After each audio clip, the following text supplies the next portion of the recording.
Hello नमस्कार दोस्तों, current affairs programme में आप सभी का स्वागत है। और मैं हूं सत्येंद्र कुमार। तो आज कल हमारी क्लास डिले हो गई थी, तो आज हम अपनी कंटिन्यू क्लास करते हैं।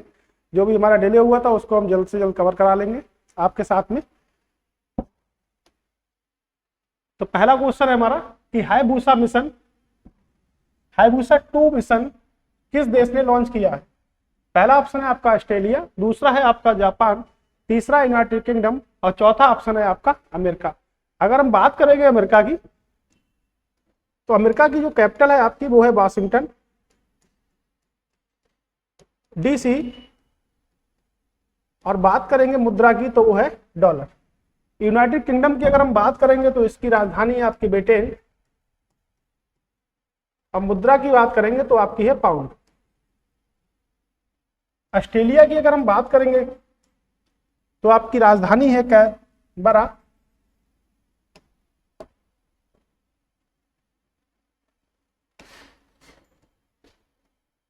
यानी कि राजधानी हमारी कैनबरा और मुद्रा आपकी है डॉलर।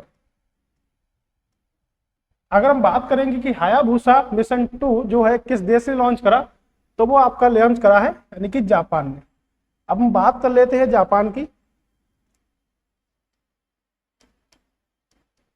तो जापान की जो राजधानी है वो है आपकी टोक्यो।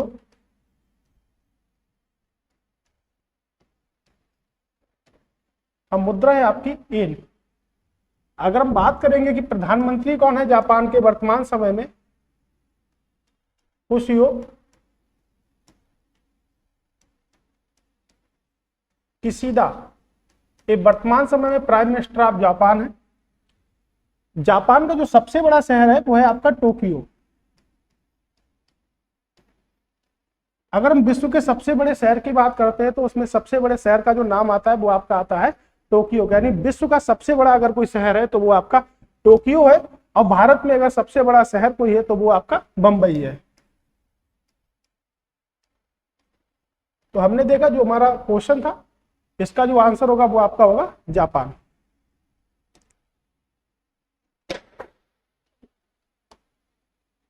अगला प्रश्न है हमारा कि ग्रामीण अर्थव्यवस्था के संदर्भ में कौन से कथन गलत है। यानी कि गलत प्रश्न को पूछ रहा है। तो ऑप्शन आपका ये है कि आर्थिक सर्वेक्षण 2022 और 23 के अनुसार भारत की 65% आबादी ग्रामीण क्षेत्रों में रहती है। दूसरा ऑप्शन है हमारा 47% की आबादी आजीविका का मुख्य आधार कृषि। यानी कि बता रहा है कि 47% जो आपकी आबादी है वो आपकी आजीविका का मुख्य आधार क्या है, कृषि है। उपयुक्त में दोनों सही है या उपयुक्त में कोई कथन सही नहीं है। अगर हम इसको देखेंगे तो हमारा जो 65% की जो आबादी है वो आपके ग्रामीण क्षेत्रों में रहती है। यानी कि जो हमारे ग्रामीण क्षेत्रों में जो वर्तमान समय में जो आबादी रहती है वो आपकी रहती है 833.1। इतनी आबादी यानी कि मिलियन रहती है हमारी। अगर हम बात करेंगे कि कृषि पर जो आबादी है निर्भर वो कितनी है, 47%। तो अगर ओवरऑल हम भारत की अगर बात करेंगे तो भारत क्या है, एक कृषि प्रधान आपका क्या है, देश है। तो भारत की जो अर्थव्यवस्था है वो आपकी मिश्रित अर्थव्यवस्था है और भारत एक एग्रीकल्चर आधारित देश है।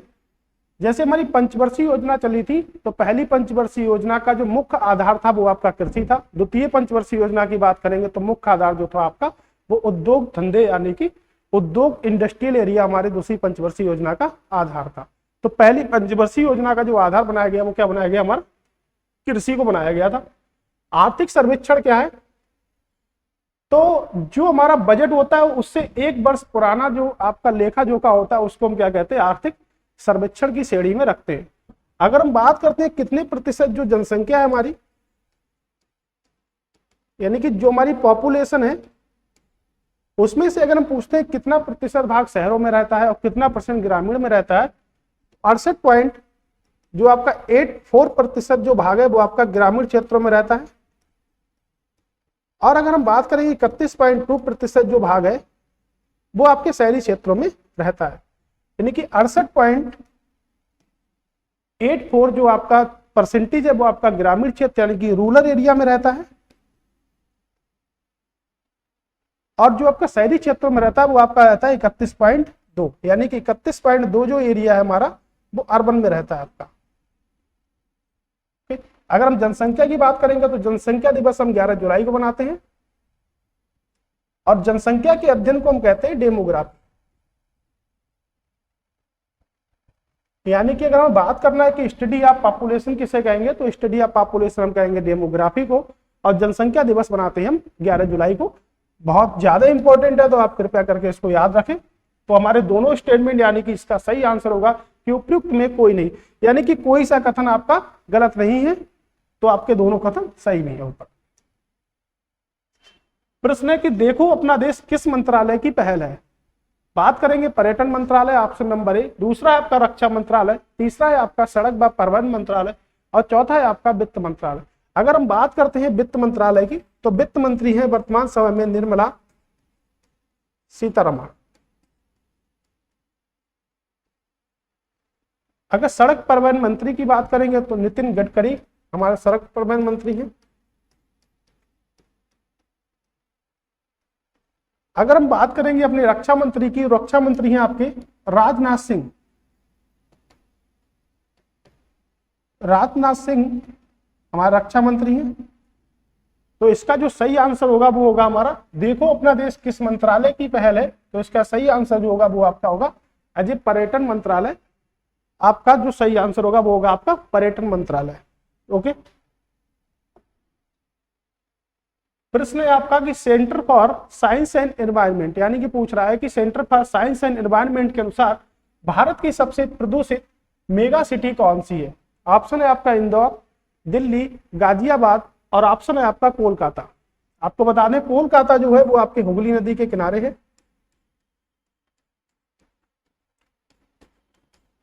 गाजियाबाद जो है वो एनसीआर दिल्ली से आपकी सीमा को स्पर्श करता है, यानी कि उत्तर प्रदेश में है। इंदौर आपका भारत का सबसे स्वच्छ शहर की श्रेणी में गिना जाता है, तो सबसे प्रदूषित जो शहर है वो आपका है दिल्ली। अब बात कर लेते हैं दिल्ली की।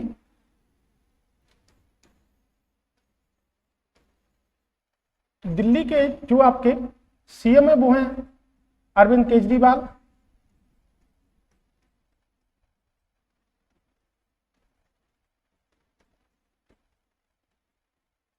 तो अरविंद केजरीवाल दिल्ली के आपके मुख्यमंत्री हैं। अगर उपराज्यपाल की बात करेंगे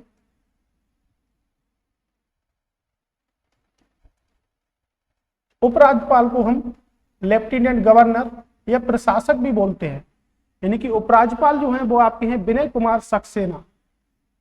विनय कुमार सक्सेना ये उपराज्यपाल है। दिल्ली आपको क्या है एक केंद्र शासित प्रदेश है, तो दिल्ली भारतीय संविधान के अनुच्छेद नंबर AA यानी कि 239AA में केंद्र शासित प्रदेश का उल्लेख है आपके दिल्ली का। यानी कि दिल्ली जो केंद्र शासित प्रदेश है उसका जो उल्लेख किया गया है वो 239AA अनुच्छेद में आपके भारतीय संविधान के तहत दिल्ली को केंद्र शासित प्रदेश का दर्जा प्रदान है।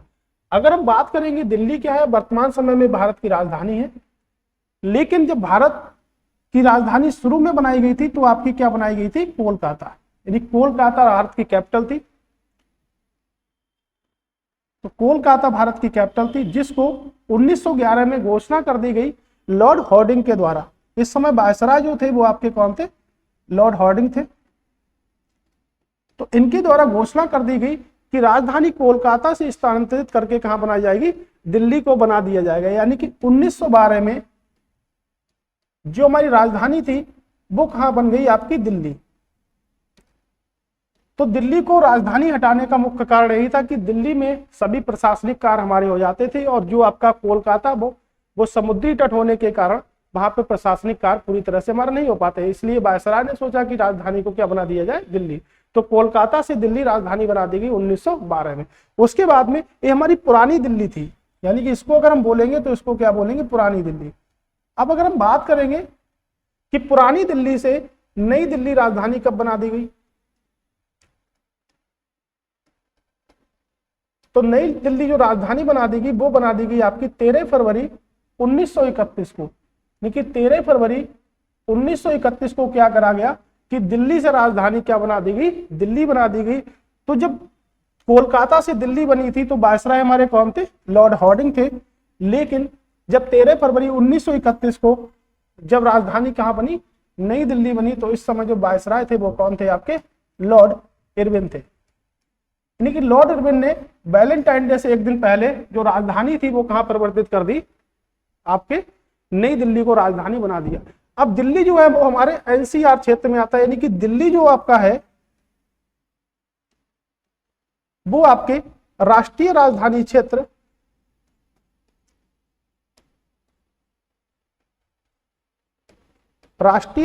क्षेत्र वर्तमान समय में राष्ट्रीय राजधानी क्षेत्र आपका दिल्ली बन गया है।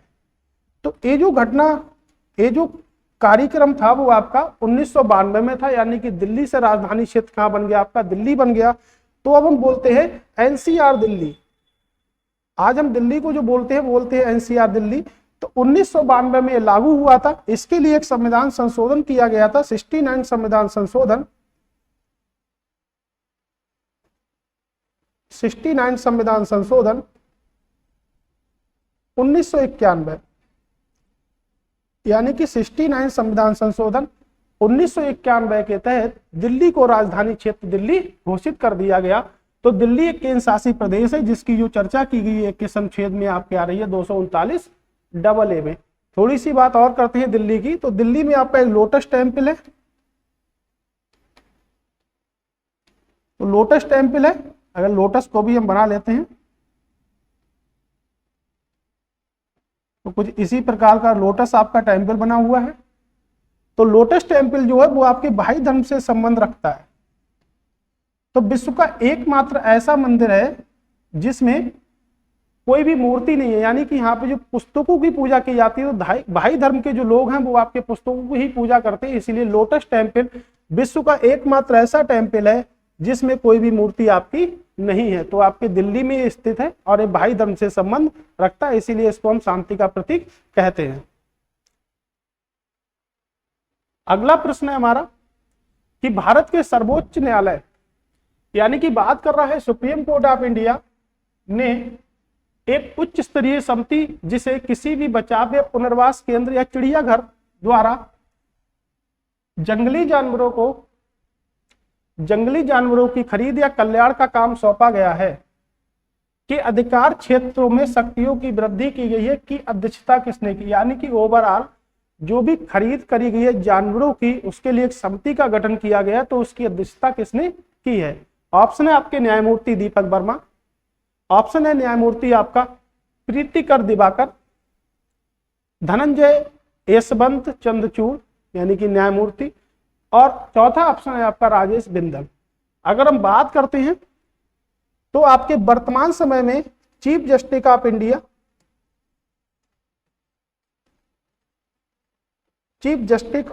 यानी कि सुप्रीम कोर्ट के जो मुख्य न्यायाधीश हैं वो आपके धनंजय यशवंत चंद्रचूड़ वर्तमान समय में चीफ जस्टिस ऑफ इंडिया है, यानी कि भारत में एक सर्वोच्च न्यायालय है जो आपका स्थित है नई दिल्ली में। अगर हम बात करेंगे तो इसका सही आंसर जो होगा वो आपका होगा दीपक वर्मा। तो दीपक वर्मा ने 2 राज्यों का दायरा रखा है, यानी कि जो हमारे न्यायमूर्ति दीपक वर्मा जी उन्होंने 2 राज्यों का दायरा रखा, एक आपका त्रिपुरा और दूसरा आपका गुजरात। अगर हम बात करेंगे कि न्यायमूर्ति प्रीतिकर दिवाकर, तो वर्तमान समय में इलाहाबाद हाईकोर्ट के मुख्य न्यायाधीश हैं, यानी कि वर्तमान समय में इलाहाबाद हाईकोर्ट के वर्तमान समय में मुख्य न्यायाधीश हैं आपके प्रीतिकर दिवाकर। तो न्यायमूर्ति प्रीतिकर दिवाकर को वर्तमान समय में इलाहाबाद का मुख्य न्यायाधीश नियुक्त किया गया है। यानी कि अगर हम इलाहाबाद हाईकोर्ट की बात करते हैं, हाईकोर्ट ऑफ इलाहाबाद की अगर हम बात करते हैं तो आपका जो उत्तर प्रदेश का जो हाईकोर्ट है वो आपके इलाहाबाद में है। तो इसे प्रारंभ में स्थापित किया गया था 1866 में, तो प्रारंभ में बनाया गया था इसे आगरा में, लेकिन 1869 में इसको प्रतिस्थापित कर दिया गया, यानी कि स्थानांतरित कर दिया गया इसको इलाहाबाद में।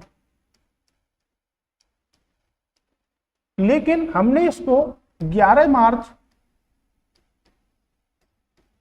1919 को यानी कि 11 मार्च 1919 को हमने इसको नाम दिया इलाहा कोर्ट, यानी कि हाई कोर्ट ऑफ इलाहाबाद, यानी कि इलाहाबाद का हाई कोर्ट इसको नाम दे दिया गया था। तो प्रारंभ में जो स्थापित किया गया था वो आपके स्थापित किया गया था आगरा में, यानी कि 1866 में। उसके बाद 30 वर्ष के बाद 1869 में इलाहाबाद में स्थापित किया गया इसको, और ये पूरी तरह से इलाहाबाद हाई कोर्ट बना था 11 मार्च 1919 में पूरी तरह से, यानी कि 1919 के अधिनियम के द्वारा इसको हाई कोर्ट का दर्जा प्रदान किया गया था।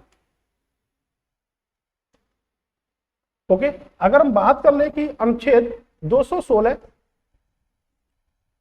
अनुच्छेद 216 क्या है? उच्च न्यायालय का गठन है, उच्च न्यायालय का गठन, यानी कि हाई कोर्ट का गठन है। अगर हम बात करेंगे आर्टिकल नंबर 124 फर्स्ट, यानी कि सर्वोच्च न्यायालय होगा, भारत का क्या होगा? एक सुप्रीम कोर्ट होगा। अगर हम बात करते हैं आर्टिकल नंबर 214, तो कहा गया है कि प्रत्येक राज्यों में एक क्या होगा? उसका उच्च न्यायालय होगा, या उसके लिए किसी न्यायालय को साझा न्यायालय भी हो सकता है। तो आर्टिकल नंबर 216 की अगर हम बात करेंगे तो आर्टिकल नंबर 216 में कहा गया है कि उच्च न्यायालय का गठन होगा। अनुच्छेद 124 की अगर हम बात करेंगे तो भारत का एक क्या होगा? सर्वोच्च न्यायालय होगा। ओके, तो इलाहाबाद हाई कोर्ट के वर्तमान समय में जो आपके चीफ जस्टिस हैं वो आपके हैं प्रीतिकर दिवाकर।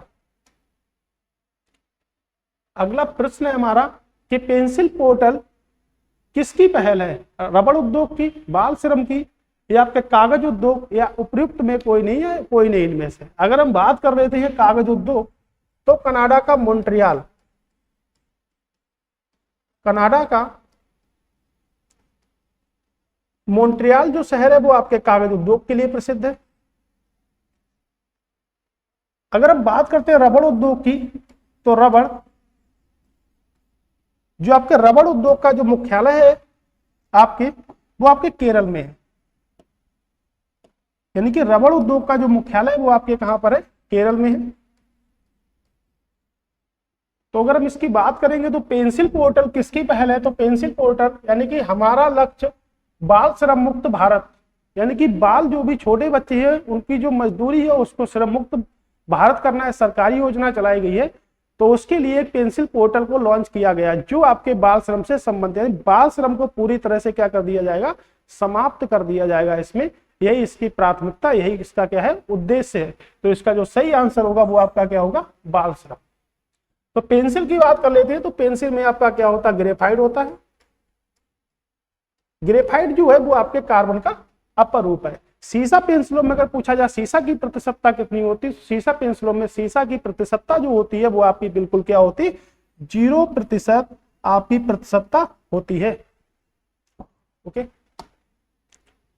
अगला प्रश्न है हमारा कि institute of economic and peace, यानी कि आर्थिक और शांति के अनुसार सूचकांक में आतंकवाद से प्रभावित देशों की सूची में प्रथम स्थान पर कौन है? ऑप्शन है आपका अफगानिस्तान, पाकिस्तान, भारत या डेनमार्क। अब बताइएगा इसका आंसर क्या होगा?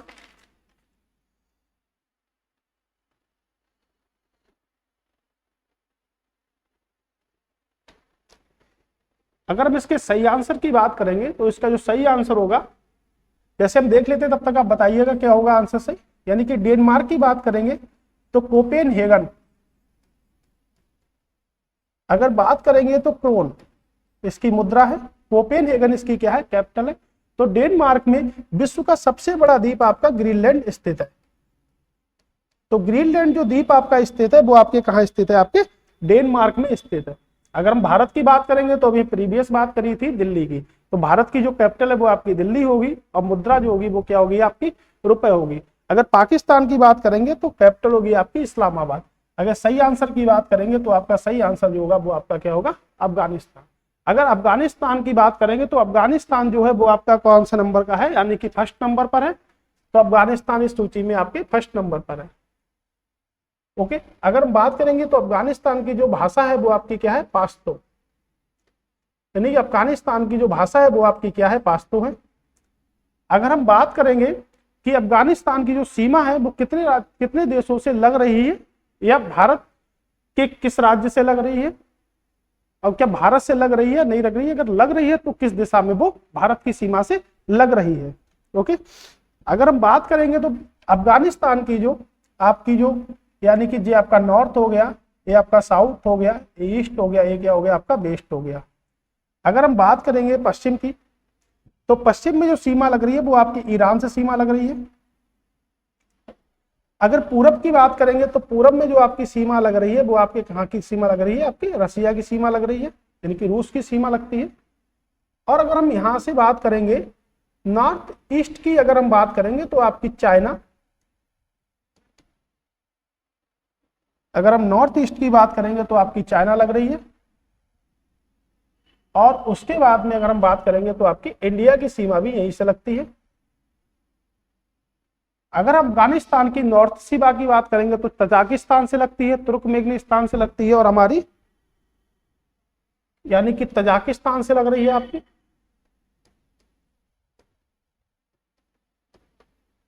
और आपकी तुर्कमेनिस्तान से सीमा लगती है।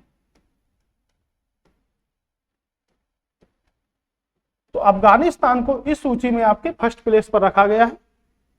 तो अफगानिस्तान की जो पश्चिमी सीमा है वो आपके ईरान से लग रही है, और जो हमारी नॉर्थ ईस्ट की सीमा है वो आपके किससे लग रही है, चाइना और इंडिया से सीमा को स्पर्श कर रहा है, यानी कि दक्षिण से सीमा नहीं लगती। तो अफगानिस्तान की जो भाषा है वो आपकी क्या है, पाश्तो भाषा है। तो आपको बता दें पाश्तो भाषा जो है वो आपको उंगलियों के द्वारा आपको समझाई जाती है, तो हम उसको बोलते हैं पाश्तो लैंग्वेजेस। अगला प्रश्न है हमारा कि रीच आउट परियोजना किस मंत्रालय द्वारा शुरू की गई है। ऑप्शन है आपका कृषि मंत्रालय, रक्षा मंत्रालय, सूचना मंत्रालय या जल शक्ति मंत्रालय।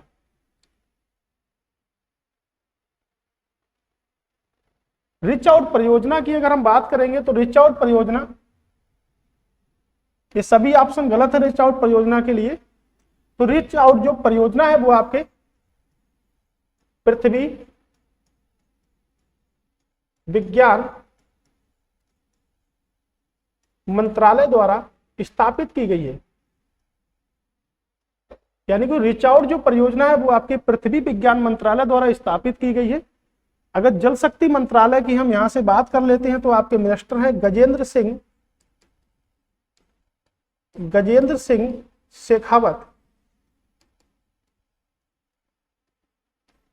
गजेंद्र सिंह शेखावत हमारे जो मिनिस्टर हैं वो जल शक्ति मिनिस्टर हैं वर्तमान समय में। रक्षा मंत्री की आपको मैं बता चुका हूं, राजनाथ सिंह हमारे रक्षा मंत्री हैं वर्तमान समय में। तो रीच आउट जो परियोजना है वो आपके पृथ्वी विज्ञान मंत्रालय द्वारा शुरू की गई है। अगर हम बात करेंगे कि पृथ्वी दिवस कब मनाते, तो पृथ्वी दिवस जब हम मनाते हैं तो हम 22 अप्रैल को मनाते हैं।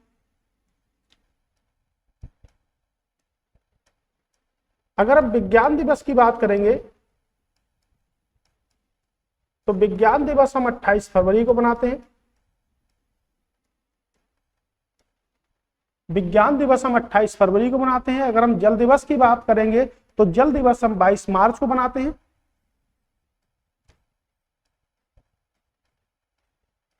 जल दिवस हम मनाते हैं 22 मार्च को। अगर हम नेक्स्ट की बात करेंगे कि विश्व मौसम विज्ञान दिवस, इसको हम मनाते हैं 23 मार्च को। तो हमने जो भी इसमें आपके आए हैं, पृथ्वी हो गया, विज्ञान हो गया, जल हो गया, और आपका विश्व मौसम विज्ञान दिवस हम मनाते हैं 23 मार्च को। तो इसके सभी ऑप्शन गलत थे, यानी कि रीच आउट जो परियोजना है वो आपकी चलाई गई पृथ्वी विज्ञान मंत्रालय के द्वारा आपकी चलाई गई है। अगला प्रश्न है हमारा कि दिव्य कला मेला कहां आयोजित किया गया है, यानी कि आपको दिख रहा है दिव्य कला मेला 2023 का आयोजन कहां हुआ, यानी कि मध्य प्रदेश में हुआ, हरियाणा में हुआ, या आपके हुआ हिमाचल प्रदेश में, या हुआ आपका महाराष्ट्र में। अगर हम बात करते हैं महाराष्ट्र के, तो महाराष्ट्र के जो सीएम हैं अब वो आपके हैं एकनाथ शिंदे। एकनाथ शिंदे यहाँ के सीएम हैं आपके। अगर हम गवर्नर की बात करेंगे तो भगत सिंह कोश्यारी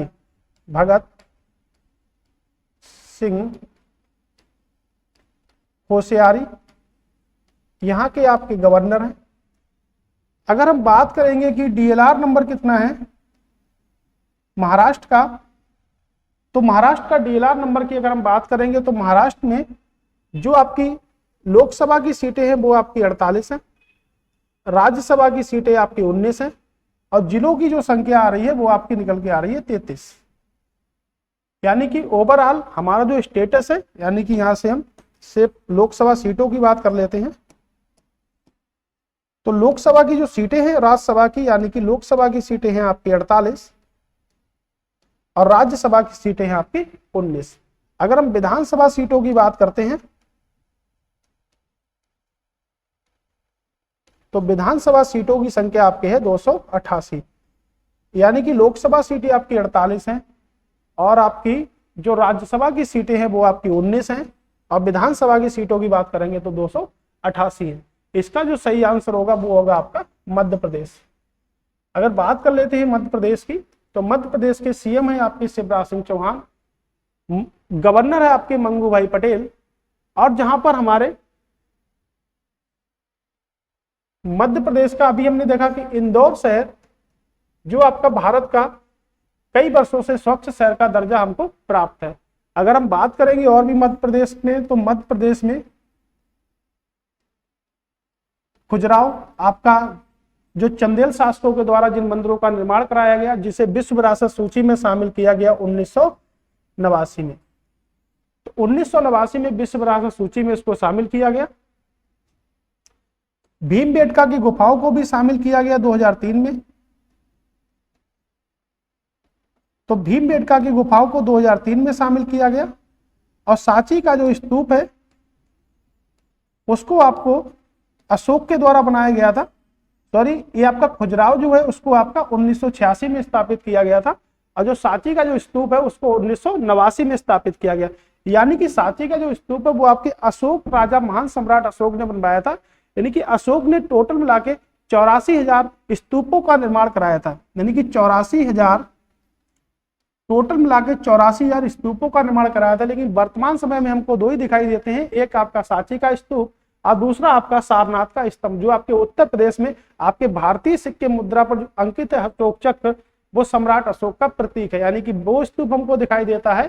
तो 84,000 के जितने भी टोटल स्तूप थे वो सब क्या हो गए आपके, वो सब आपके खत्म कर दिए गए। तो वर्तमान समय में दो ही स्तूप है आपका, एक आपका मध्य प्रदेश में, दूसरा आपका उत्तर प्रदेश में आपका है टोटल। अगला प्रश्न है हमारा, किस देश की संसद ने पीरियड्स के दौरान छुट्टियों को लेकर कानून बनाया है? ऑप्शन है आपका पहला जापान, दूसरा है आपका स्पेन, तीसरा अफगानिस्तान और चौथा है आपका उज्बेकिस्तान। अगर हम बात करेंगे सही आंसर की, तो आपकी जो स्पेन है इसकी कैपिटल है आपकी मैड्रिड। मुद्रा की बात करेंगे तो मुद्रा है आपकी यूरो। तो यही हमारा राइट आंसर होगा। जापान के बारे में भी हम पढ़े थे, राजधानी है आपकी टोक्यो और मुद्रा है आपकी येन। अफगानिस्तान के बारे में प्रीवियस ईयर क्लास में देखा था। अगर हम बात करें उज्बेकिस्तान की जो कैपिटल है वो आपकी है ताशकंद। अगर हम बात करते हैं कि जो आपकी स्पेन की जैसे संसद हो गई, जापान की संसद हो गई, तो हम स्पेन की संसद को क्या कहते हैं? तो आपकी जो पार्लियामेंट है उसको हिंदी में कहते हैं संसद, यानी कि पार्लियामेंट को हम हिंदी में कहते हैं संसद। तो जैसे आपका हो गया ब्रिटेन, आपका हो गया भारत, दक्षिण अफ्रीका,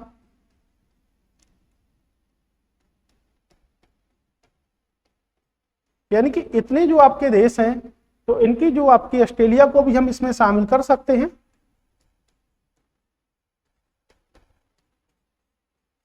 ऑस्ट्रेलिया को भी अगर हम शामिल करते हैं तो इतने जितने देश हैं आपके, इन सभी की जो संसद का नाम है वो आपके क्या है? पार्लियामेंट। यानी कि पार्लियामेंट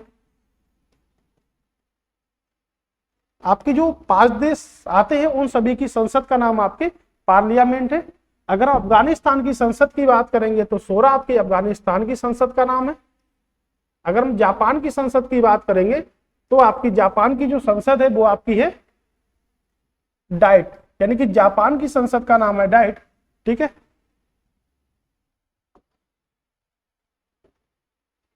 तो आज के लिए इतना ही है। और स्पेन की संसद का आप लोग नाम कमेंट्स बॉक्स में बताएंगे कि स्पेन की संसद को हम किस नाम से जानते हैं। तो आज के लिए अपनी क्लास यहीं तक रहती है। कल आपको फिर से मिलेंगे सुबह 6:30 पे। तब तक के लिए धन्यवाद।